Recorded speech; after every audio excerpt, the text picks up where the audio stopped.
Imagine you have exactly 20 minutes before a high-stakes mock exam begins, and I just hand you a topper autopsy to dissect exactly how marks are lost. Well, that is exactly what we are doing today. We're bypassing the fluff entirely and jumping straight into actual Cambridge mark schemes. If you want to survive the Physics 0625 practicals, you need to pay close attention right now, because it's the smallest, most easily overlooked assumptions that are actively destroying your top grades. So consider this painful learner mistake. A student times one single pendulum swing to find a period of 1.2 seconds. Why does this score an absolute 0 for method marks? Take a second to really think about it. Making this single assumption in a mock exam will literally destroy your grade boundaries. You see, human reaction time is roughly 0.2 seconds, so if you only measure one swing that takes 1.2 seconds, your reaction time is creating a massive percentage error. Section 1. The costly exam mistake. Okay, let's dive right into this by seeing exactly where ordinary revision fails. Most students just think, well, I got the time, I used a stopwatch, so I'm done. But Cambridge isn't just testing if you know what a period is. They are rigorously testing your method's reliability. Look at the difference here between barely passing and securing those top marks. The flawed answer relies on just one single swing. But the top band answer? It explicitly says, I timed 10 oscillations for 12.0 seconds and divided by 10 to find the average period. By measuring longer time intervals, you're drastically improving accuracy. Why? Because dividing that total time by 10 means you are also dividing your human reaction time error by 10. It's brilliant. Now, what's really interesting about this is the exact framework we're going to use to build flawless answers for the rest of this explainer. I like to call it the top band examiner framework. First, you state the concept. Then, you provide the evidence or data. Next, you apply scientific reasoning. And finally, you finish up with the exact examiner wording they expect to see. Seriously, burn this flow into your memory because it works every single time. Section 2. Precision in time measurement. To really master this framework, we first need to understand how Cambridge expects us to define and measure time intervals. You can't use the framework effectively if your underlying physical quantities are fundamentally misunderstood, right? So, forget the old length of a day definition you might have learned years ago. Days are not all exactly the same duration.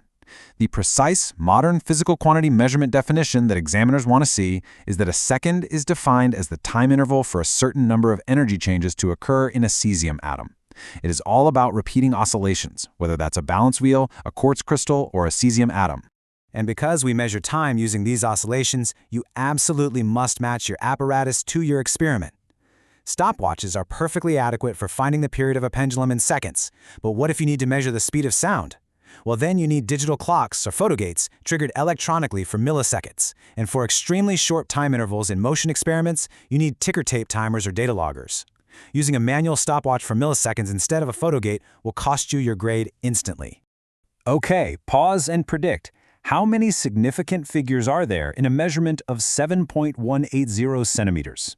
I want you to mentally lock in your answer right now. In a moment, I'll show you the crucial examiner clue regarding ticker tape reliability that changes the answer completely. But first, you need the framework that makes this significant figure trap completely obvious. Have your answer? The correct answer is 4. So the crucial point here is that 7.180 centimeters has exactly 4 significant figures. This proves that trailing zeros after a decimal point absolutely count in your data tables. If your measuring instrument has the precision to measure to that decimal place, you must write the 0. Dropping that 0 implies a lack of precision, and trust me, examiners will heavily penalize you for not reflecting the true capability of your apparatus. Section 3. Perfecting the pendulum practical. Let's apply this to a classic simple pendulum setup. You know, a metal bob on a string swinging back and forth. It looks incredibly simple, but it is a total minefield for lost marks if you don't track the exact path of the oscillation correctly. Here is the exact sequence you need to visualize. 1. You release the bob from point B. 2. It swings to the center O. 3. It reaches the far side A. 4. It returns through O. And 5. It arrives right back at B. A fatal error is confusing a half swing for a full one. This exact path outlines the one complete oscillation required for your calculations. Anything less is just a fraction of a period. And this brilliantly illustrates the strict mathematical relationship you must state when calculating frequency from your period data. The period, denoted by a capital T, is the time for that one complete oscillation we just tracked. The frequency, lowercase f, is the number of complete oscillations per second. Therefore, frequency equals 1 divided by the period. You absolutely must rely on this exact relationship in your calculations. Now, if an examiner asks you to comment on the pendulum's movement over time, a flawed response simply says, the swing stays the same. But the top band response? It says, the amplitude of the oscillations changes and decreases with time. The top band response always acknowledges the decreasing amplitude due to energy loss in the system, rather than blindly assuming perfect, endless, frictionless motion. Section 4. Ticker tape data analysis. Let's take our examiner framework and apply it to the short interval motion data collected from ticker tape timers.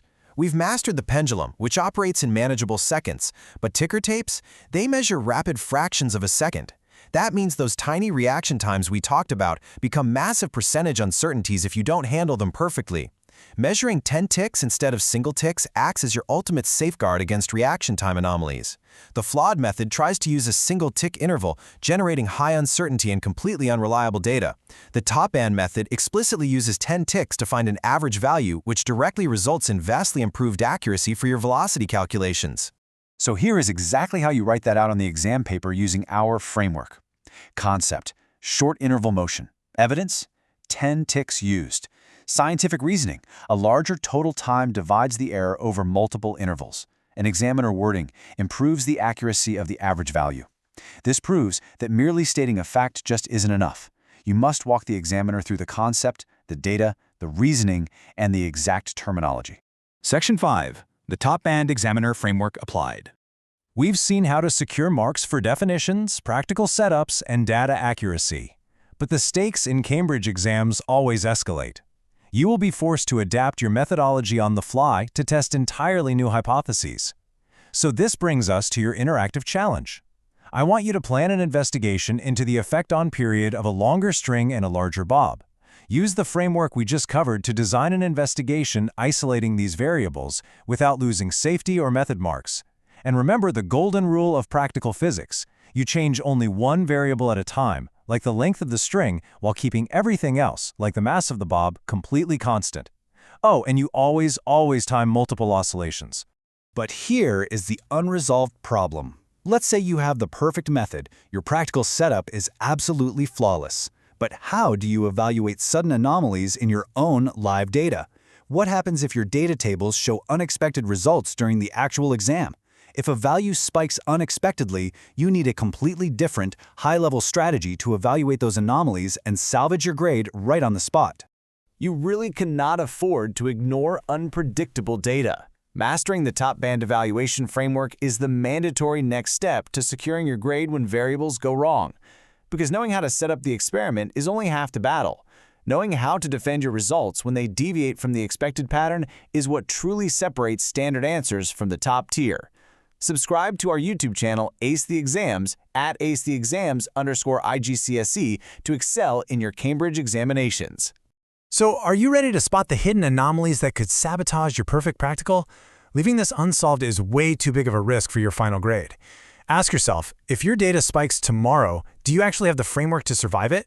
Dive into the next explainer right now and let's build that survival plan.